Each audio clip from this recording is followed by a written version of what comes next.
Exercice sur l'équilibre d'un solide soumis à deux forces. Exercice 1. Cite les deux conditions pour l'équilibre d'un solide soumis à deux forces.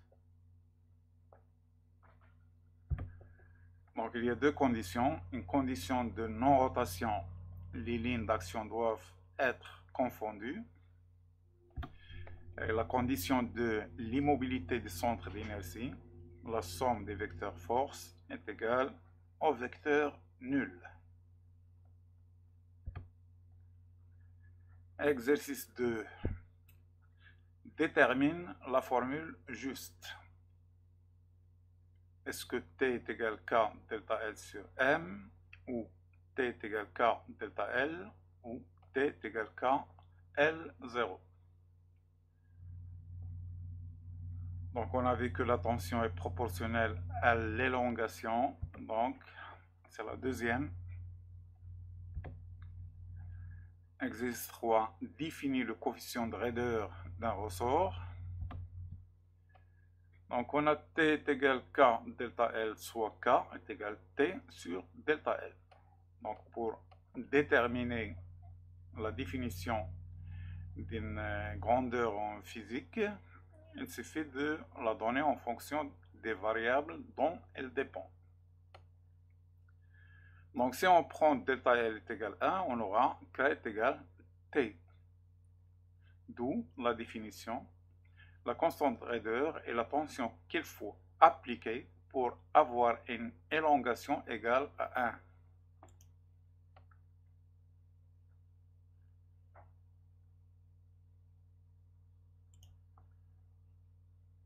Exercice 4. Détermine la bonne définition. L'intensité de la poussée d'Archimède et l'intensité des poids.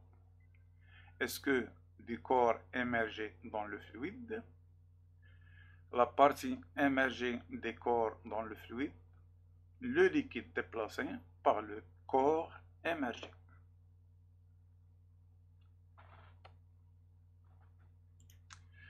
Bien sûr, c'est le poids des liquides déplacés par le corps émergé.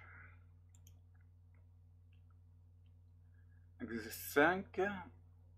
On considère deux boules imperméables ayant le même diamètre, l'une en aluminium et l'autre en cuivre. Ont-elles le même poids? Subissent-elles la même intensité de la poussée d'Archimède lorsqu'elles sont complètement immergées dans le liquide? Donc pour répondre aux questions, on doit avoir les expressions des grandeurs. Le poids, on a le poids est égal à M fois G, donc il faut discuter cette relation pour voir est-ce qu'ils ont le même poids ou non.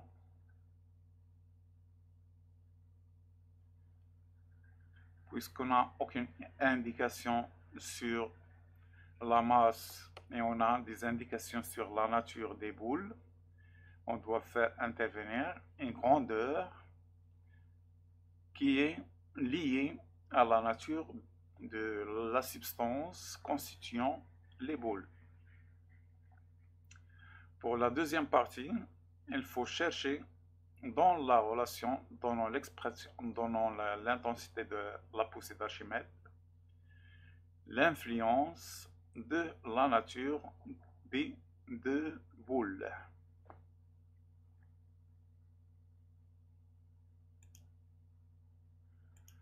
Donc le poids d'un solide est donné par la relation P est égal à M fois G. Donc on n'a aucune indication sur la masse, mais on a des indications sur la nature de la matière constituant les deux boules. Et la grandeur qui est liée à la nature, c'est la masse volumique. Donc on fait intervenir la masse volumique. On sait que M est égal rho fois V, donc on a remplacé le M par rho V. Maintenant, on peut discuter sur l'influence, ou plutôt la question était est-ce qu'ils ont le même poids. Donc les masses volumiques dépendent de la nature, donc ils ont deux masses volumiques différentes, par conséquent, ils n'ont pas le même poids.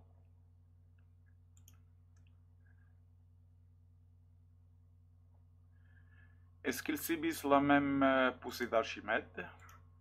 Voilà la relation. Il n'y a aucune indication liée à la nature de la matière constituant les boules. Là, on a la masse volumique des fluides. Là, c'est le volume émergé. Donc, puisque les deux boules sont complètement émergées, on a le même VI. Le G ne change pas. Donc, ils subissent la même poussée d'Archimède.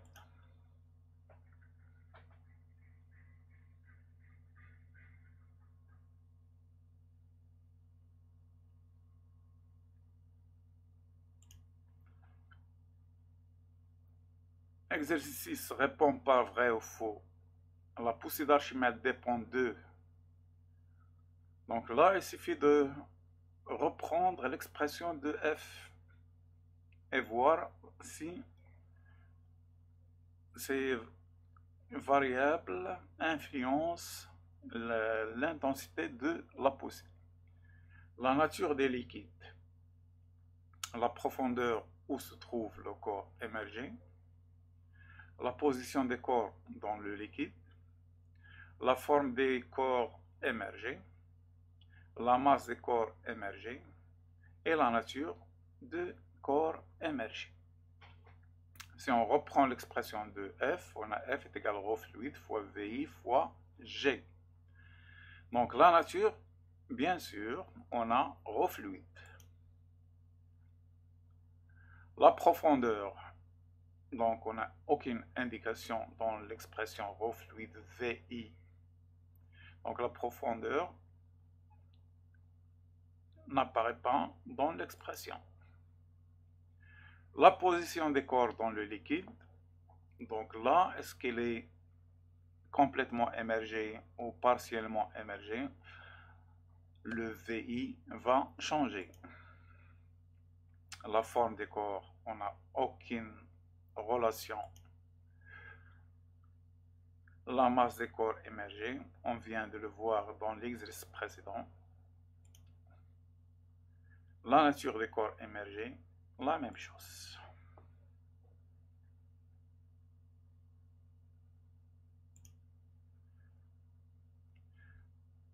La relation entre Vs, le volume d'un corps complètement émergé, et Vi, ou Vl, le volume des liquides déplacés, et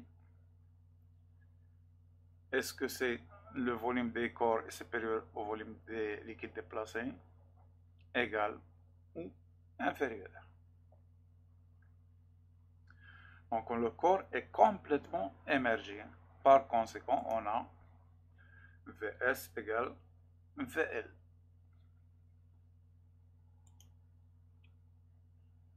Exercice 8. Détermine la bonne expression de l'intensité de la poussée d'Archimède.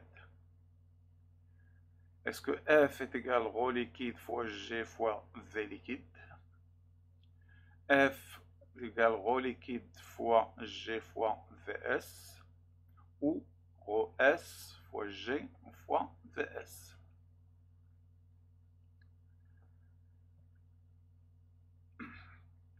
Donc la masse volumique dans l'expression c'est ρ fluide, donc on supprime la troisième proposition. On a ρ fluide VI fois G. Donc VI c'est le volume émergé des solides ou le volume des liquides déplacés. Donc c'est la première. On applique à un ressort vertical de raideur K est égal à 50 N par mètre une force F verticale. Il s'allonge de 5 cm. Calcule l'intensité de F. Donc on a la relation entre la tension et l'élongation. Question 2, détermine l'élongation des ressorts si on lui applique une force F' d'intensité égale à 3 fois celle de F. Donc, lorsqu'on a le même phénomène qui se répète en deux situations différentes, il suffit d'écrire la relation en deux fois, en deux étapes, et faire des comparaisons.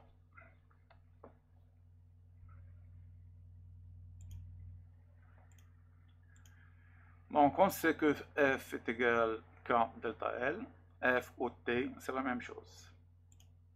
Donc, il suffit de remplacer. On a la constante Rader est égale à 50 newtons par mètre.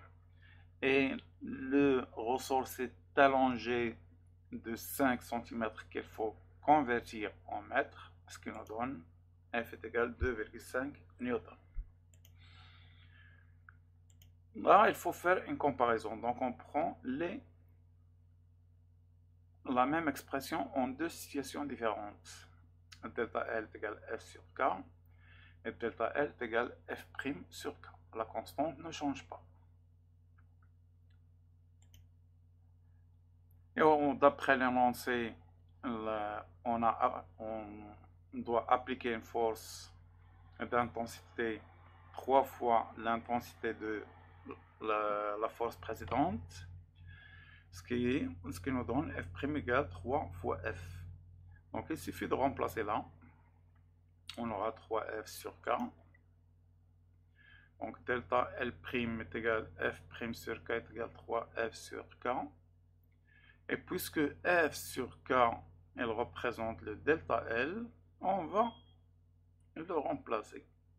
Donc delta L' est égal à 3 fois delta L.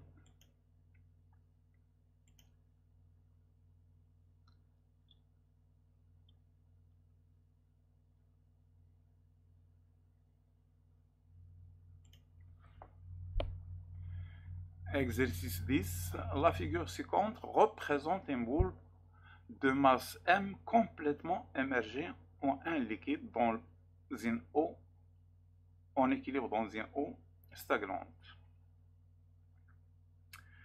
Question 1. Répertorier les forces appliquées à la boule. Question 2. Dans les caractéristiques de la poussée d'Archimède exercée par le liquide sur la boule. Donc, pour faire un inventaire de forces, on commence par les forces contact. Tout ce qui est en contact avec l'objet ou le système étudié lui applique une force. Là, la boule, elle est en contact uniquement avec l'eau. Donc, il subit l'action de l'eau, qui est un liquide. Donc, il subit l'action de la poussée d'Archimède. Les forces à distance, elles sont de trois types, électriques, magnétiques ou gravitationnelles. Là, on n'a ni champ électrique ni magnétique, mais on est dans un champ gravitationnel. Donc, il y a le poids. Par conséquent, la boule subit l'action de son poids, ainsi que la poussée d'Archimède. Question dans les caractéristiques de la poussée d'Archimède. Donc on les connaît d'après le cours, mais on peut les déduire.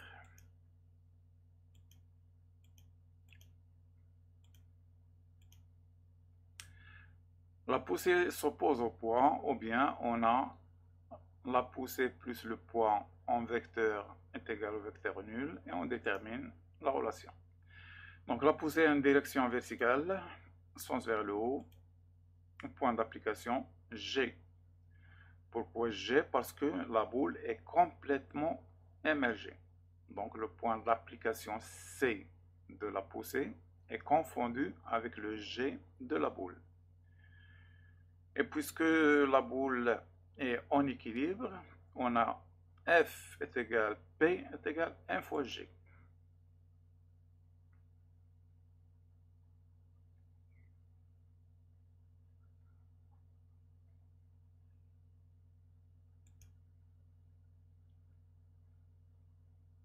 Exercice 10, bon, c'est le même.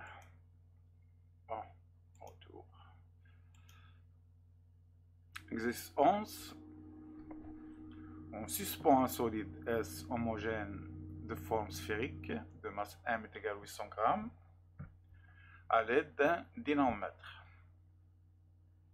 Détermine l'intensité des poids de ce solide.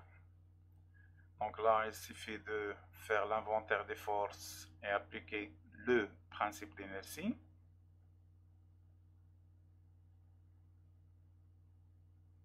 Ou plutôt, on a la masse. Donc on peut calculer l'intensité des poids. Déduis en justifiant ta réponse l'indication des dynamomètres. Donc c'est là qu'on va appliquer le principe d'inertie.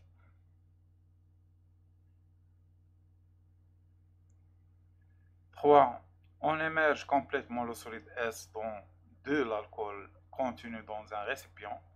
Et dans ce cas, le dynamomètre indique l'intensité 6 newtons. 3.1. Répertorier les forces appliquées au solide S. Donc, vous faites un inventaire des forces contact d'abord, qui sont faciles, puis une force à distance. 3.2. Calcule F, l'intensité de la poussée d'Archimède appliquée au solide. Donc là, on a calculé le poids au départ et on a une indication sur le dynamomètre qui est de 6 newtons. 3.3 représente les forces appliquées au solide S en usant de l'échelle de newtons par centimètre. Donc pour une représentation, on utilise la règle de 3. 4. Sachant que la masse volumique de l'alcool est 0,8 g par centimètre cube, détermine la valeur des volumes des solides S. Là, je rappelle que le solide est complètement émergé. Et on vient de calculer l'intensité de la poussée d'Archimède. Donc, il suffit de trouver la relation entre le volume et F et déduire ce qui est demandé. C'est le volume. On vous demande le volume. Donc, passons aux solutions.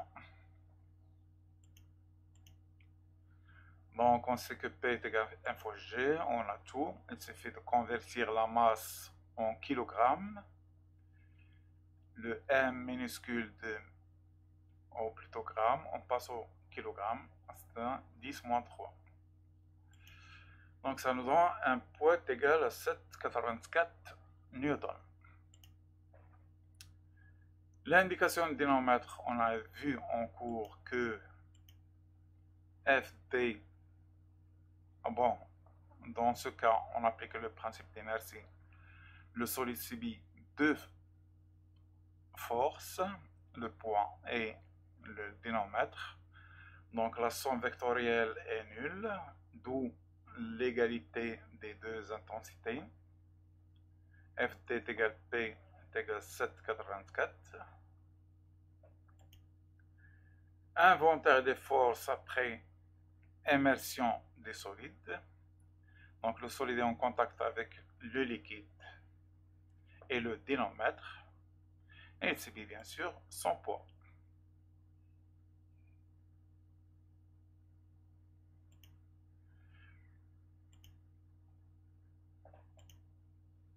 Calcul de l'intensité de la poussée d'Archimède. Donc on applique la relation qu'on a vue en cours, F égale P moins Ft, qu'on peut ressortir facilement en projetant les forces sur l'axe OZ dirigé vers le haut. Ce qui nous donne F est égal à 1,84 newton. La représentation des forces. Bon, on a le poids qui est pour point d'application G, direction verticale, sens vers le centre de la Terre. On a la poussée d'Archimède, puisque le corps est complètement émergé. Point d'application G, direction verticale, sens vers le haut, elles ne changent pas. Ces deux-là, leurs caractéristiques ne changent pas. Elles ont toujours la même direction verticale et des sens opposés.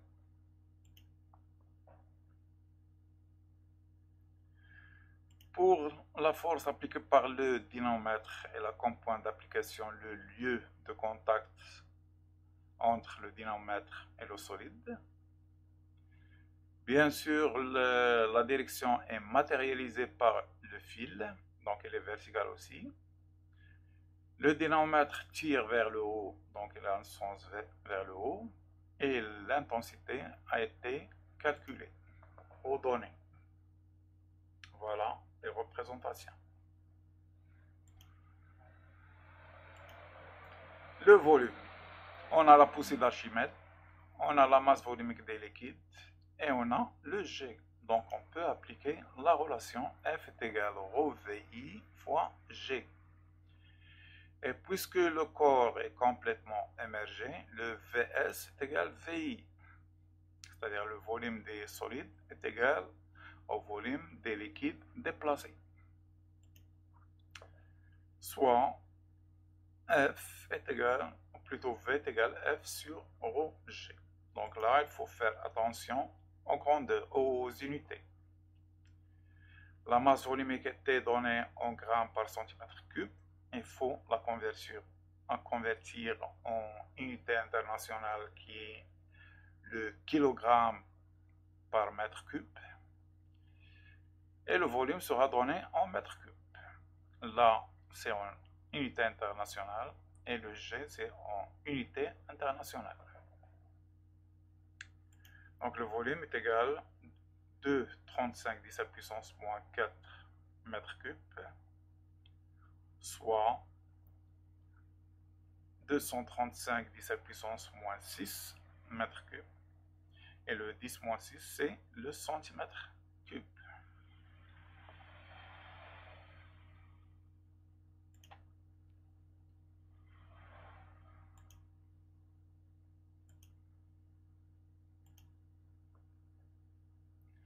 Exercice 12. On suspend un solide homogène de masse volumique ρ. Donc c'est la masse volumique des solides. 1,6 g par centimètre cube à l'aide d'un dynamomètre. Et ce dernier indique l'intensité de 3 newtons. Lorsqu'on immerge complètement le solide dans le liquide L, le dynamomètre indique 1,5 newton. Question 1. Détermine la valeur de l'intensité des poids des solides. Donc on va prendre la première étape et appliquer le principe d'inertie. Question 2. Détermine la valeur de la masse des volumes des solides, puis calcule la valeur de son volume.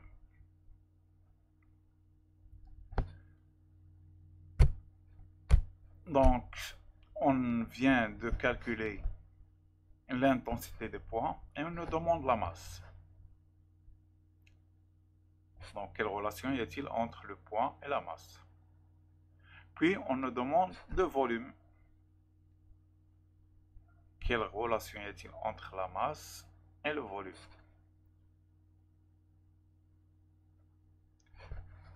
Trois. Fais l'inventaire des forces appliquées au solide quand elle est complètement émergée dans le liquide. 4. Détermine F, l'intensité de la poussée d'Archimède appliquée au solide S par le liquide L. Donc en cours, on a vu 3 expressions de la poussée d'Archimède, soit F est égal ρ liquide au fluide fois G fois VI, soit F est égal P moins FD, soit F est égal P fluide déplacé. Laquelle des trois va-t-on appliquer? Pour le savoir, il suffit de voir les données qu'on possède. Bon, les résultats sont après considérés comme des données. Donc les résultats de chaque question peuvent être utilisés comme une donnée. Trouve la valeur de ρ', la masse volumique des liquides L, puis déduis sa nature à partir des données des tableaux suivants.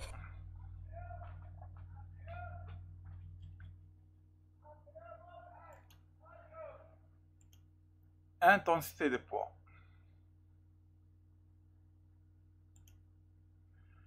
Le solide est en équilibre sous l'action de deux forces, son poids et l'action dynamètre, donc ils ont la même intensité. P égale Ft égale 3 newtons.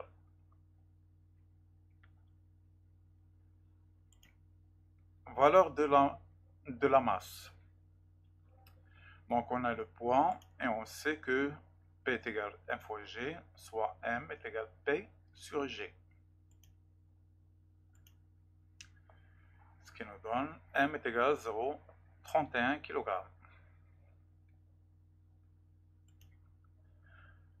Valeur du volume.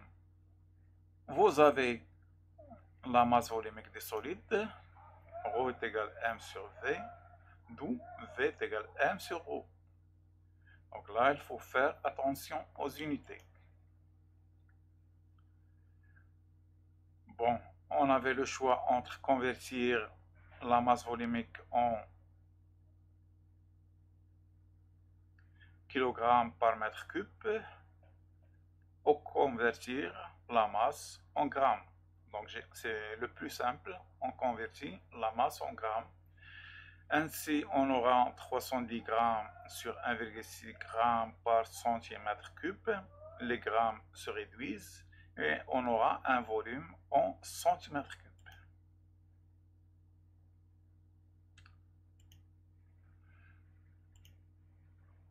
Inventaire des forces. Le solide est en contact avec l'eau et le dynamètre, donc il subit deux forces de contact. Et elle subit le poids comme force à distance. Intensité de la poussée. Donc on a le poids et l'indication du dynamètre dont on applique F est égal P moins Ft.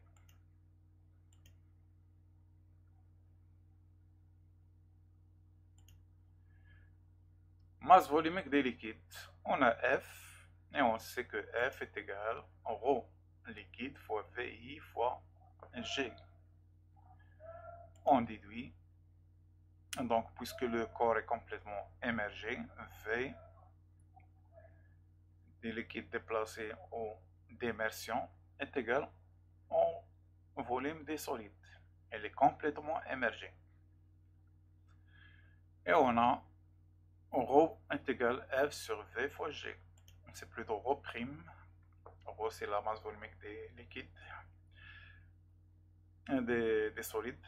Donc c'est le ρ' qu'on cherche là. Donc là aussi il faut faire attention aux unités. F c'est en unité internationale, G en unité internationale. Il nous reste le volume qu'il faut convertir en unité internationale. On doit passer des centimètres cubes au mètre cube. Donc on a ajouté un facteur 10 à la puissance moins 6. Ce qui nous donne ρ est égal, ou plutôt c'est ρ' est égal 790 kg par mètre cube, soit en faisant une conversion 0,79 g par centimètre cube. Donc d'après les données du tableau, c'est l'alcool. Exercice 13. On applique sur l'extrémité d'un ressort aspire non jouatif une force F d'intensité connue. on change l'intensité de la force et on mesure à chaque fois la longueur L des ressorts. On note les résultats sur le tableau suivant. Donc on a les F et la longueur des ressorts. Détermine L0 la longueur originale des ressorts. Donc le L0 c'est la longueur des ressorts lorsqu'il ne subit aucune force. Question 2. Détermine l'élongation des ressorts pour chaque valeur de F. Il suffit de revenir à la définition de l'élongation et faire son calcul. C'est le delta L. 3. Représente graphiquement les variations de F en fonction de delta L en utilisant une échelle adéquate.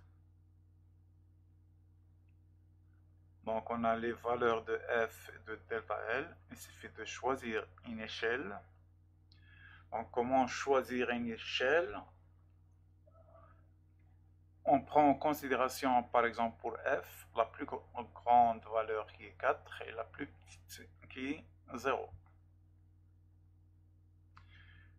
La courbe doit être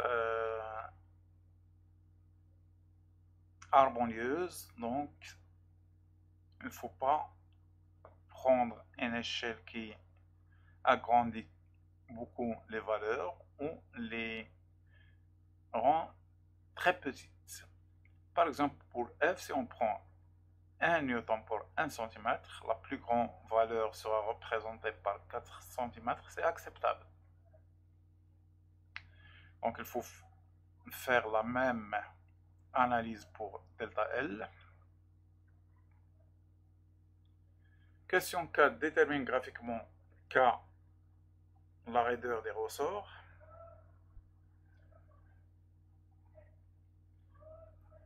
Il suffit là de vous rappeler l'expression reliant F et delta L qu'on peut déterminer graphiquement. Si on trouve la relation F delta L, on peut déduire la valeur de K. Quelle est l'intensité de F qui correspond à l'élongation 6,75 cm bien sûr. Donc on aura là le choix entre une analyse numérique en appliquant la relation entre F et delta L ou bien une approche graphique en faisant une projection. Passons aux solutions. La longueur initiale, c'est 8,5 cm. C'est la valeur correspondant à une tension nulle. Élongation de ressort, c'est delta L est égal à L final moins L0. On a les L final et on a le L0. Donc il suffit de calculer. Voilà, on a les valeurs.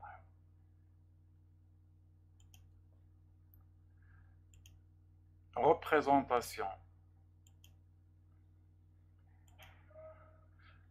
Donc, comme je l'ai dit, j'ai pris comme échelle 1 pour 1 pour l'intensité. Et là, pour l'élongation, on peut prendre aussi la même chose, 1 cm pour 1 cm d'élongation. On a les points. Le premier point, c'est 0,0, donc il sera là. Deuxième point, 1,5, c'est là. 1, donc on a un deuxième point là, etc. Donc, on a posé tous les points.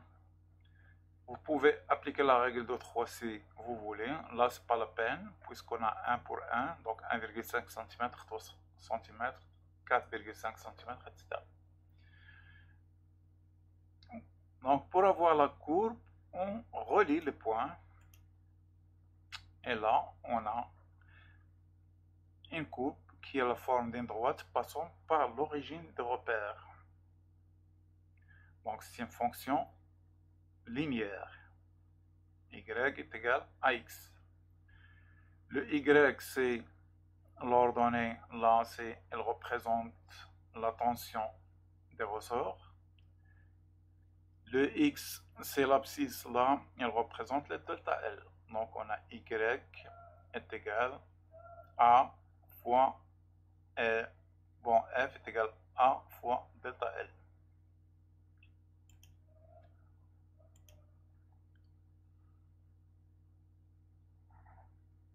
K, c'est le coefficient directeur de la courbe. Donc on prend deux valeurs de f avec les valeurs correspondantes de delta L et on calcule. Donc 4 et 3, on peut... Bon, pour 4 et 3, on a... C'est pas là. On doit prendre et revenir un peu. Voilà. On a pour 4, 6 cm et pour 3, 4,5 cm. 6 cm, 4,5 cm. Donc, il faut convertir en mètres.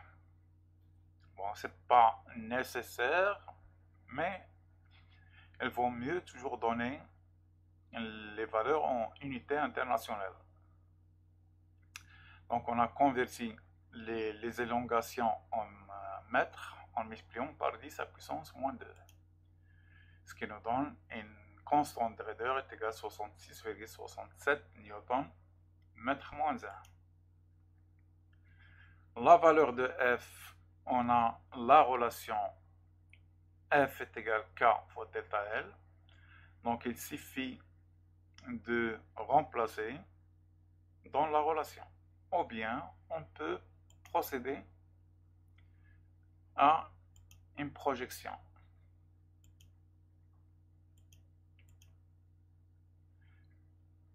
Donc 6,5, retournons d'abord.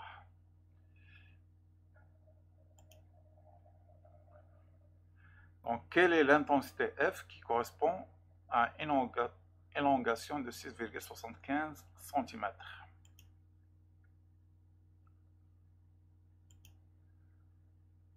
Donc on va chercher les 6,5 cm qui correspondent là à la même valeur sur l'axe des abscisses.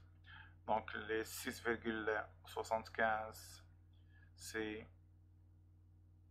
à peu près là. Donc on projette sur la courbe.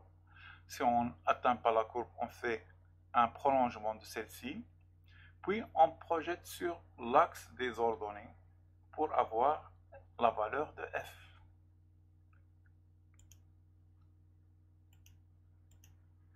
Donc là, on a remplacé dans la relation.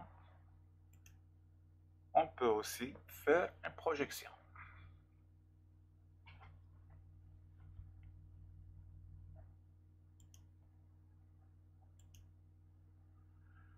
Exercice 14. Un récipient en aluminium de masse M égale 100 g flotte sur l'eau comme on le voit sur la figure ci-contre là.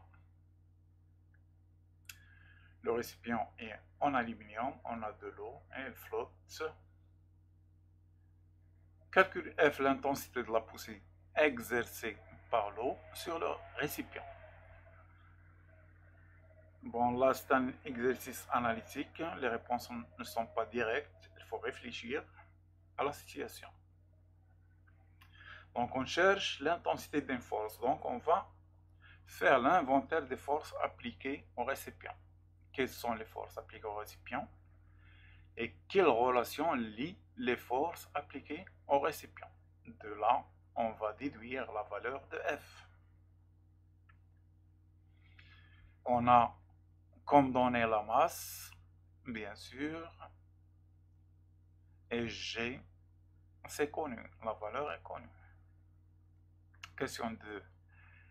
Déduis l'expression des volumes de F de la partie émergée des récipients en fonction de M et ρO, la masse volumique de l'eau.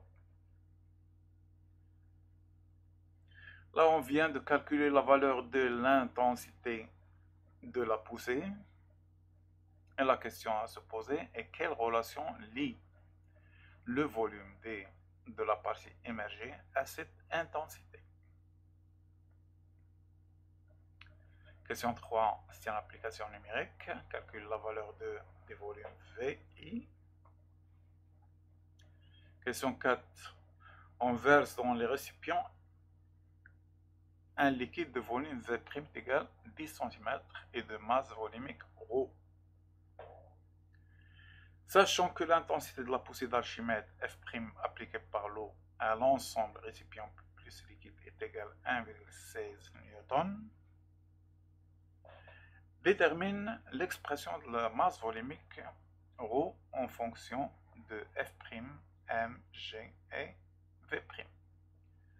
C'est plutôt ρ', c'est pas ρ.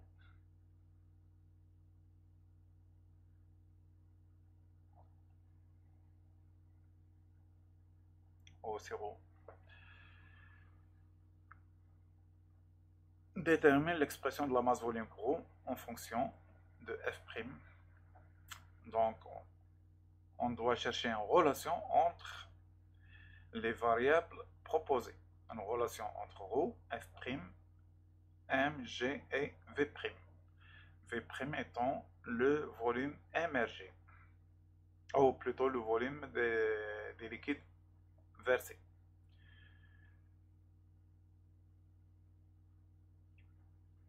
B, calcule la valeur de ρ. Donc, c'est une application numérique. Donc, c'est la question A qui pose un peu problème. Donc, que faire? On vous donne la valeur de la poussée. Donc, et on a le volume des liquides versé dans le récipient, qui est V', et de masse volumique ρ.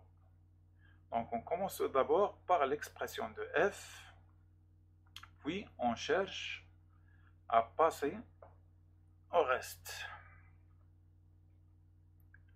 Et n'oublions pas que le récipient est en équilibre sous l'action de deux forces dans ce cas.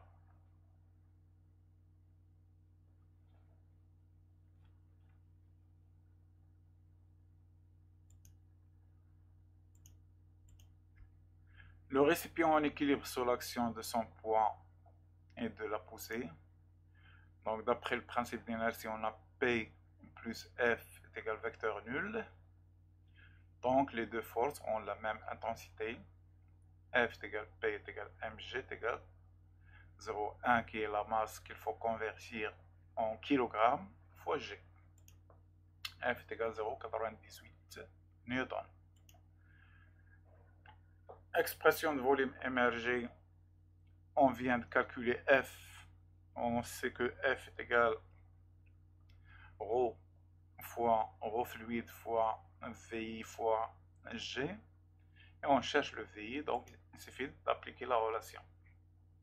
On cherche le VI. Il faut faire attention aux unités. Là, la masse volumique de l'eau, elle est connue. On ne vous la donne pas. C'est 1 gramme par centimètre cube ou 1 litre, ou plutôt 1 kg par litre au décimètre cube, ou bien c'est 1000 kg par mètre cube.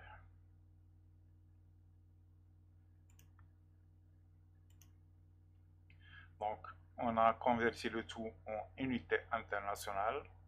Donc, on a pris la masse volumique en kilogrammes par mètre cube, ce qui nous donne un volume égal à 1 décimètre cube.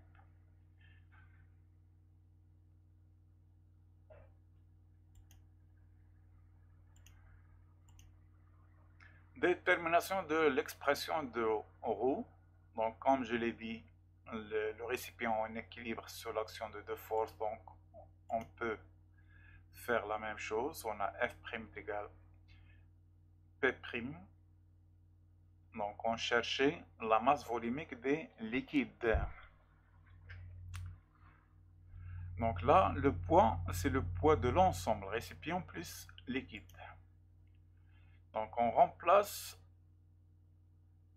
le poids, c'est la masse des récipients plus la masse des liquides. Le tout fois G. Or, la masse des liquides, puisqu'on cherche la masse volumique, on doit l'introduire. M' est égal ρ fois V'. Et j'ai développé là, pour simplifier, le transfert de ρ qu'on cherche à calculer. Donc on a F' est égal 1 fois G plus ρ fois V' fois G. On cherche le ρ, donc on va déplacer le mg de l'autre côté. Ça nous fait F' moins mg. Et on aura ça comme diviseur. Puisque c'est un facteur, il passe comme diviseur. Donc on a F' moins mg sur ρ V'. Or, mg, c'est la masse, c'est le poids des récipients. Donc on le remplace par l'expression première qu'on a eue de F. Donc on a F' moins F sur G fois V'. Donc c'est pas obligatoire de remplacer le mg par F. On avait la masse, etc. Ou bien on a même calculé, on avait la valeur de P, je ne me rappelle pas. Donc le calcul de ρ, il faut faire attention aux unités, surtout l'unité de V'. Donc on avait le V' en centimètres cubes, il faut la convertir en mètres cubes, d'où le 10 à la puissance moins 6. Et on a la valeur de la masse volumique égale 1,84 g par centimètre cube.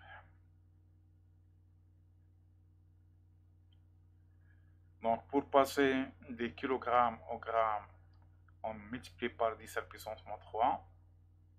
Pour passer des mètres cubes au centimètre cube, on doit diviser par 10 à la puissance moins 6, ce qui nous fait en fin de compte 1836,7 10 à la puissance moins 3 grammes par centimètre cube, soit 1,84.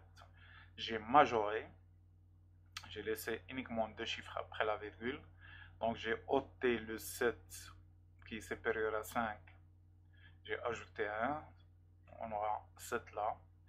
Puisque j'ai ôté le 7, je dois ajouter 1 là, donc ça nous donne 1,84.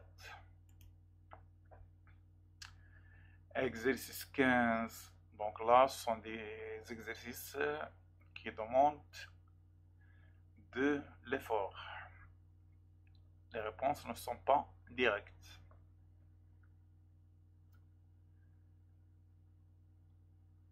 Donc la figure ci-bas, là, on a un anneau relié par deux ressorts qui sont eux-mêmes reliés à des supports.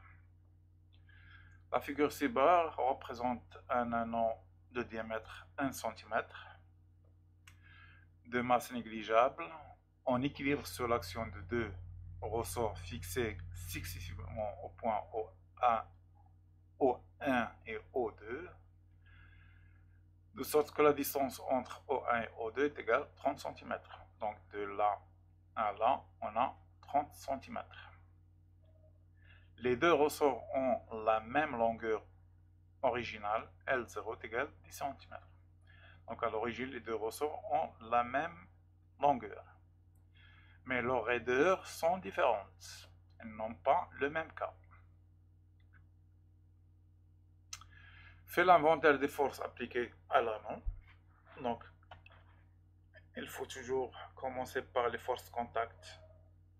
Et je rappelle que tout ce qui touche l'anneau applique une force sur lui. Puis on passe aux forces à distance, qui sont d'origine gravitationnelle, magnétique ou électrique. Question 2, trouve la relation entre delta L, delta L1 et delta L2, les élongations des deux ressorts et le raideur K1 et K2.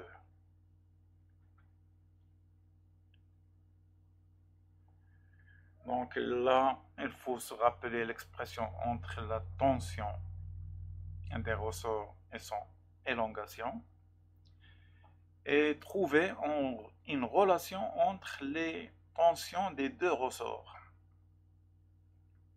Donc, comment trouver une relation entre les tensions?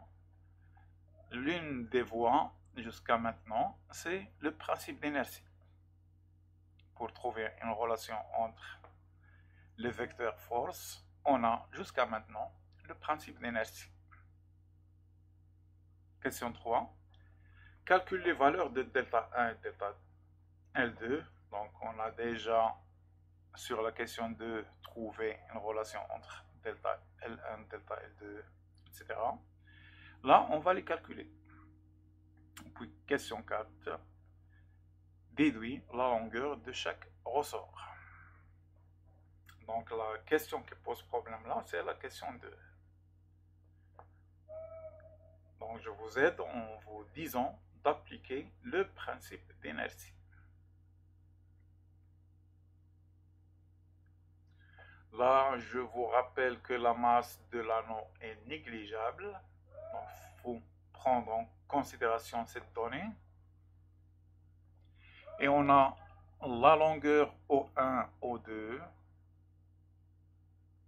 ainsi que les longueurs d'origine de chaque ressort et leur constante de raideur.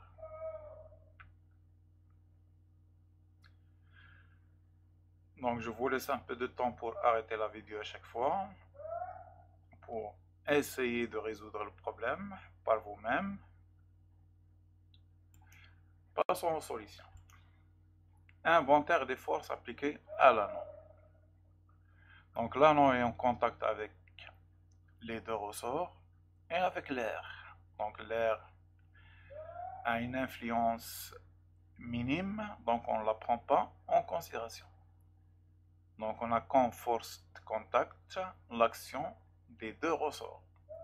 Force à distance, on n'a ni champ magnétique ni électrique, donc il reste le champ gravitationnel. Donc on a le poids de l'anneau. Mais comme la masse de l'anneau est négligeable, son poids aussi est négligeable. En fin de compte, il ne reste que deux forces, T1 et T2.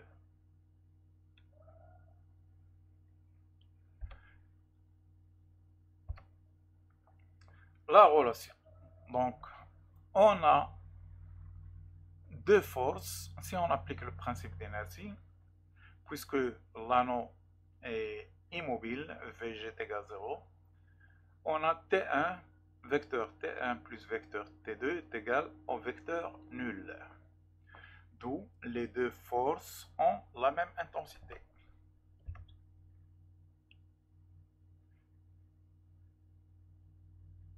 T1 est égal à T2. Il suffit de remplacer dans les expressions de chaque tension.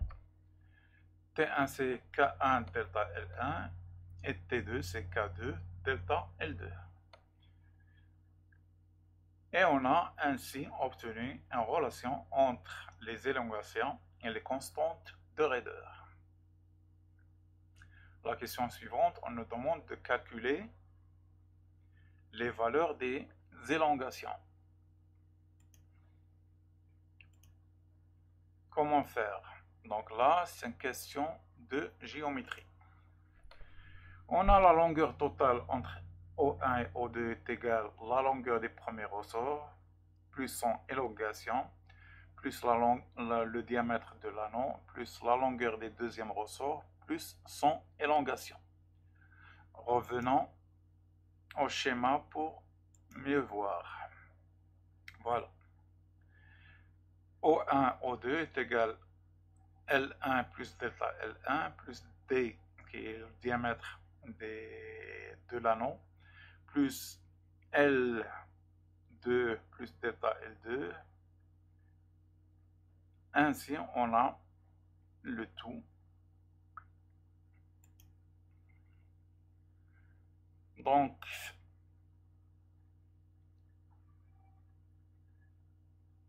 on a les valeurs de L qui sont de 10 cm, le diamètre de 1 cm, et on remplace là. On aura delta L1 plus delta L2 est égal à la longueur totale qui est de 30 cm qu'on a converti en mètres, moins les 2L, c'est 0,1 fois 2, ça nous donne 0,2, plus le diamètre qui est 1 cm, ce qui fait 0,01 cm. Le tout, la somme delta L1 plus delta L2 est égale 9 cm. Donc on a la relation entre la somme. Donc il faut une deuxième équation pour avoir la valeur de chaque variable, delta L1 et delta L2. La deuxième équation, on l'obtient comment? On a delta L1 plus delta L2 est égal à 10 cm moins T, d'après l'énoncé. Les deux ressorts ont des longueurs d'origine égales 10 cm, donc les deux, ça fait 20 cm. Donc l'élongation, c'était la différence entre les longueurs d'origine qui est de 20 cm et la longueur finale qui est de 30 cm. Bien sûr, il faut retrancher le diamètre de l'anneau. Donc la somme entre les deux nous fait 0,09 mètres. D'autre part, on avait la relation entre les deux élongations. On sort l'une d'elles, par exemple delta L1, et on remplace dans l'expression qu'on a obtenue. Celle-là ou celle-là, c'est la même chose. Donc on a remplacé le delta L1 par delta L2, K2 sur K1 plus delta L2. On factorise avec delta L2. On aura K2 sur K1 plus 1 est égal à 0,09. Donc on cherche le delta L, ce facteur doit passer de l'autre côté. Ou bien on remplace la même et on le passe comme diviseur. Ou bien j'ai préféré faire un peu de gymnastique en restant sur les expressions plutôt que de passer directement au calcul. Ça vous fera un peu d'entraînement sur les fractions. Donc là, on doit passer ce facteur de l'autre côté. Donc on va utiliser un même dénominateur ou unifier le dénominateur. Le dénominateur de la première partie c'est K1, le dénominateur de la deuxième partie c'est 1. Donc on a 1 sur 1. Donc on doit avoir le même dénominateur. Donc vous savez comment faire. Et on multiplie ça par ça et ça par ça. K1 fois 1 et 1 fois K1. Ça nous donne K2 plus K1 sur K1 est égal à 0,09. Et en le passant de l'autre côté, il va diviser et on l'inverse. Tout ce facteur va diviser le 0,09, puis on l'inverse et on obtient K1 sur K2 plus K1. Ce qui nous fait delta L2 est égal à 4 cm. Et on remplace dans l'une des deux équations précédentes pour avoir le delta L1. Voilà, le delta L1 est égal à delta L2 fois K2 sur K1. On remplace là et on a la valeur de delta L1. Les longueurs finales des ressorts, on a leur longueur d'origine qui est de 10 cm. Il suffit d'ajouter les élongations.